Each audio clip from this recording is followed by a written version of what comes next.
എല്ലാവർക്കും സുഖമാണല്ലോ.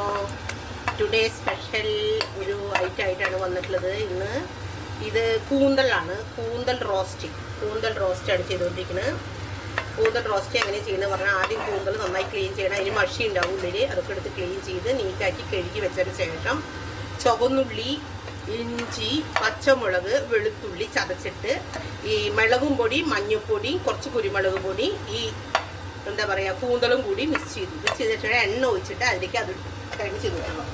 മനസ്സിലായില്ല എല്ലാവർക്കും എന്തൊക്കെയാണ് ഇട്ടിട്ടുള്ളതെന്ന്? ഒന്നുകൂടി ഞാൻ പറഞ്ഞു തരാം. മുളകും പൊടി, മഞ്ഞൾപ്പൊടി, ചുവന്നുള്ളി ഒരു 5 എണ്ണം, ഇഞ്ചി അരക്കഷ്ണം, വെളുത്തുള്ളി 2 എണ്ണം, പച്ചമുളക് 1 എല്ലാം ചതച്ച് മുളകും പൊടി 1 സ്പൂണ്, മഞ്ഞൾപ്പൊടി 1/4 ടീസ്പൂണ്, സാൾട്ട് കുറച്ച്, ഇതെല്ലാം കൂടി മിക്സ് ചെയ്തതിന് ശേഷം വെച്ചു. അവിടെ വെച്ചിട്ട് അതിന് ശേഷം എണ്ണ ഒഴിച്ച് അരിക്കും ഇട്ടെല്ലാം ഇട്ടതിന് ശേഷം അതിൻ്റെ വെള്ളം എല്ലാം പോയി റോസ്റ്റായി വന്നിട്ടുണ്ട്. ഇതാണ് ഇന്ന് ടുഡേ സ്പെഷ്യൽ. കുറേ ദിവസമായി ഞാൻ ഒന്നും ചെയ്യാറില്ല.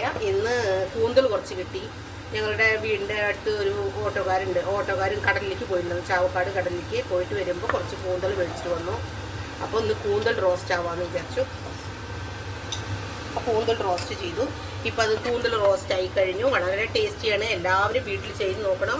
വളരെ ടേസ്റ്റിയാണ്. പിന്നെ കറിവേപ്പില ഇതിൽ ഇമ്പോർട്ടൻ്റ് ആയിട്ട് ഇടുന്ന സാധനമാണ്. കറിവേപ്പില ഇട്ടാലാണ് എന്ത് ഡിഷാണെങ്കിലും അതിന് ടേസ്റ്റ് ഉണ്ടാവുള്ളൂ. ടേസ്റ്റ് മാത്രമല്ല, കാണാനുള്ള ഭംഗി എല്ലാം കറിവേപ്പിലയിലാണ് അടങ്ങിയിട്ടുള്ളത്. കറിവേപ്പില നമ്മുടെ ശരീരത്തിന് ഒത്തിരി നല്ലതാണ്. മുടി വളരാനേ, കൊഴുപ്പ് കുറയ്ക്കാനൊക്കെ. പിന്നെ അതിന് ശേഷം തേങ്ങാക്കൊത്ത് ചെറുതാക്കി പീസാക്കി മുറിച്ച് തേങ്ങാക്കൊത്ത് ഇട്ടിട്ടുണ്ട്. തേങ്ങാക്കൊത്തിട്ട ഒരു പ്രത്യേകത ടേസ്റ്റാണ്. ബീഫിലെ പിന്നെ ചെമ്മീനിലെ ഇങ്ങനത്തെ റോസ്റ്റിലൊക്കെ തേങ്ങാക്കൊത്ത് ഇടണം. ആ കൊത്ത് എടുത്ത് കഴിക്കാനും നന്നായിട്ടുണ്ടാവും. നമുക്ക് മോര് കറി, സാമ്പാർ, രസമെല്ലാം കൂട്ടി നമുക്ക് ഊണ് കഴിക്കാം. വളരെ ടേസ്റ്റി ആയിട്ടുണ്ടാവും. എല്ലാവരും വീട്ടിൽ ചെയ്ത് നോക്കൂ. കൂന്തൽ റോസ്റ്റാണ്.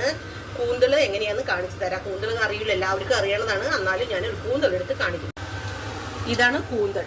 കണ്ടില്ലേ കൂന്തൽ? ഇത് ഞാൻ ഈ കൂന്തൽ എടുത്ത് ക്ലീൻ ചെയ്തു. ആദ്യം ഇതിനുള്ള പിങ്ക് കളർ തോല് കളഞ്ഞു. അതിന് ശേഷം ഇതിൻ്റെ കഴുത്തുതെല്ലാം മഷി കളഞ്ഞതിന് ശേഷം ചെറുതായിട്ട് വട്ടനം മുറിച്ചു. ഇതാണ് കൂന്തൽ.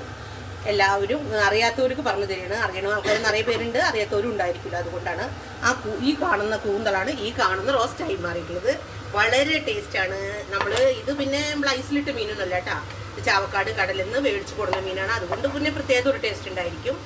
ഞാൻ അങ്ങനെ മീൻ മേടിക്കാറൊന്നും ഇല്ല. ഗുരുവായൂർ അമ്പലവും കൃഷ്ണനൊക്കെ ആയിട്ട് നടക്കുന്ന കാരണം. അപ്പോൾ ഇന്ന് ഞങ്ങളെ ഫ്രണ്ട് കൊണ്ടുവന്ന് തന്നു. അപ്പോൾ ഞാൻ ചേച്ചി റോസ്റ്റ് ഉണ്ടാക്കി. വളരെ ടേസ്റ്റാണ്. ഇത് കാണുമ്പോൾ എല്ലാവർക്കും കഴിക്കാൻ തോന്നുന്നില്ലേ? കൊതിയാവുന്നില്ല? എല്ലാവരും ഓടി വരുമോ, കഴിക്കുമോ? എല്ലാവരും വീട്ടിലും ട്രൈ ചെയ്യുമോ? Okay, by.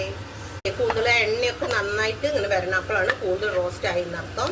അതിലൊരു വെള്ളം മാതിരി ഉണ്ടാവും. അതെല്ലാം കഴിഞ്ഞിട്ട് എണ്ണയെല്ലാം